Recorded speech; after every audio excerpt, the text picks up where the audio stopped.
Hello, എല്ലാവർക്കും വീണ്ടും അടുത്തൊരു വീഡിയോയിലേക്ക് സ്വാഗതം.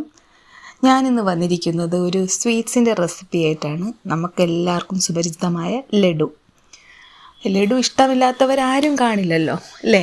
അപ്പം എല്ലാവർക്കും ലഡു ഉണ്ടാക്കാൻ അറിയാമെങ്കിലും അറിയാത്തവർക്ക് വേണ്ടിയിട്ടാണ് ഞാൻ ഈ വീഡിയോ ചെയ്യുന്നത്.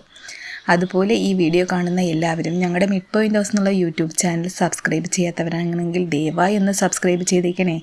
അതുപോലെ തൊട്ടടുത്തുള്ള ബെല്ലൈക്കൺ ഒന്ന് എനേബിൾ ചെയ്ത് കഴിഞ്ഞാൽ നമ്മൾ വീണ്ടും വീഡിയോ അപ്ലോഡ് ചെയ്യുമ്പോൾ നിങ്ങൾക്ക് നോട്ടിഫിക്കേഷൻ വരുന്നതായിരിക്കും. വീഡിയോ മുഴുവനായും കാണാനും കൂടെ ശ്രമിക്കണം കേട്ടോ.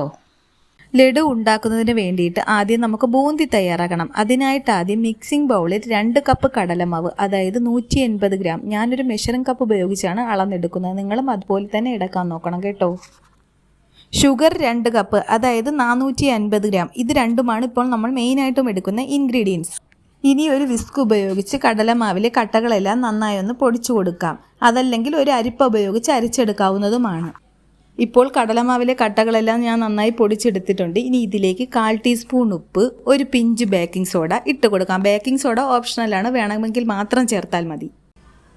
ഇനി നന്നായി മിക്സ് ചെയ്തതിന് ശേഷം അല്പാൽപമായി വെള്ളം ഒഴിച്ചു കൊടുത്ത് നമുക്കിതിൻ്റെ ബാറ്റർ റെഡിയാക്കി എടുക്കാം.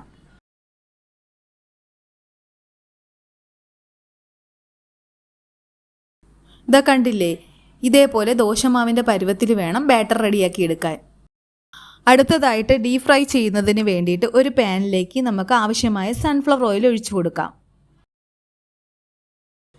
എണ്ണ നന്നായിട്ട് ചൂടായിട്ടുണ്ട്. ഇനി നമുക്കൊരു തുളകളുള്ള ഒരു സ്പൂണിലേക്കാണ് മാവ് കോരി ഒഴിച്ചു കൊടുത്ത് ഡ്രോപ്സ് ആയിട്ട് വേണം ചുറ്റിച്ചു കൊടുത്ത് ബൂന്തി റെഡിയാക്കി എടുക്കാൻ. അതെല്ലാം നിങ്ങൾക്ക് ഇങ്ങനെ ചുറ്റിച്ചു കൊടുത്ത് എടുക്കാൻ ബുദ്ധിമുട്ടാണെങ്കിൽ അല്ലാതെ തന്നെ നമുക്ക് മാവ് നേരിട്ട് എണ്ണയിലോട്ട് കോരി ഒഴിച്ചു കൊടുത്ത് ഫ്രൈ ചെയ്തെടുത്ത് ചെറുതായി ഒന്ന് തണുക്കുമ്പോൾ മിക്സിയുടെ ജാറിലിട്ടൊന്ന് അടിച്ചെടുക്കാവുന്നതുമാണ്. അങ്ങനെ വേണമെങ്കിലും എടുക്കാം. മാവ് കോരി ഒഴിച്ച് ഒരു 5-10 സെക്കൻഡ് ആകുമ്പോൾ തന്നെ കോരി എടുക്കണം, അല്ലെന്നുണ്ടെങ്കിൽ ഇത് ഹാർഡായി പോകും.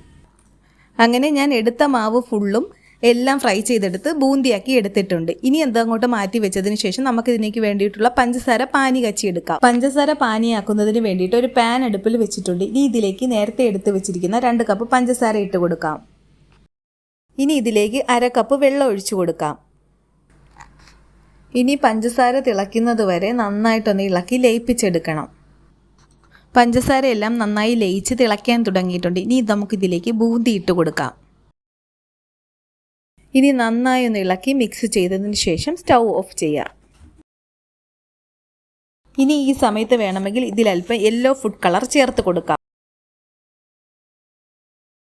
അല്പം ഏലക്കാപ്പൊടിയും കൂടി ചേർത്ത് കൊടുക്കാം. വീണ്ടും നന്നായി ഇളക്കി മിക്സ് ചെയ്യാം. ആ സമയം കൊണ്ട് കാഷ്യൂനട്ടും കിസ്മിസും നെയ്യിൽ വറുത്ത് നമുക്കിതിലേക്ക് ചേർത്ത് കൊടുക്കാം. അതിനായി ഞാനിപ്പോൾ ഇവിടെ ഒരു പാൻ ചൂടാക്കാൻ വെച്ചിട്ടുണ്ട്. ചൂടായ പാനിലേക്ക് 3 ടേബിൾ സ്പൂൺ നെയ്യ് ഒഴിച്ചു കൊടുക്കാം. നെയ്യ് ഇപ്പോൾ നന്നായി ചൂടായിട്ടുണ്ട്. ഇനി ഇതിലേക്ക് 1/4 കപ്പ് കാഷ്യൂനട്ട് ഇട്ട് കൊടുക്കാം. കാഷ്യൂനട്ടിൻ്റെ കളർ ചെറുതായി ഒന്ന് മാറി വരുമ്പോൾ ഇതിലേക്ക് കിസ്മിസ് ഇട്ട് കൊടുക്കാം. ഇനി നമുക്കിത് നേരത്തെ തയ്യാറാക്കി വെച്ചിരിക്കുന്ന ബൂന്തിയിലേക്ക് ചേർത്ത് കൊടുക്കാം. അതിനുശേഷം ഇതെല്ലാം കൂടി നന്നായി ഒന്ന് ഇളക്കി മിക്സ് ചെയ്യാം. ഇനി ഇതിൻ്റെ ചൂട് കയ്യിലേക്ക് എടുക്കാൻ പറ്റുന്ന ലെവലിലേക്ക് ആവുമ്പോൾ ഇത് കയ്യിലെടുത്ത് ഉരുട്ടി ലഡുവാക്കി എടുക്കാം. അങ്ങനെ നമ്മുടെ സൂപ്പർ ടേസ്റ്റിയായ ലഡു ഇവിടെ റെഡി ആയിട്ടുണ്ട്. കണ്ടില്ലേ, എത്ര പെട്ടെന്നാണ് ലഡു ഉണ്ടാക്കിയത് കുറഞ്ഞ സമയം കൊണ്ട്. എല്ലാവരും ഉറപ്പായിട്ടും ട്രൈ ചെയ്ത് നോക്കണം കേട്ടോ. വീഡിയോ ഇഷ്ടമായാൽ ലൈക്ക് ചെയ്യുക, ഷെയർ ചെയ്യുക, സബ്സ്ക്രൈബ് ചെയ്യുക. വീണ്ടും അടുത്തൊരു വീഡിയോയുമായി വളരെ പെട്ടെന്ന് തന്നെ കാണാം. Thanks for watching.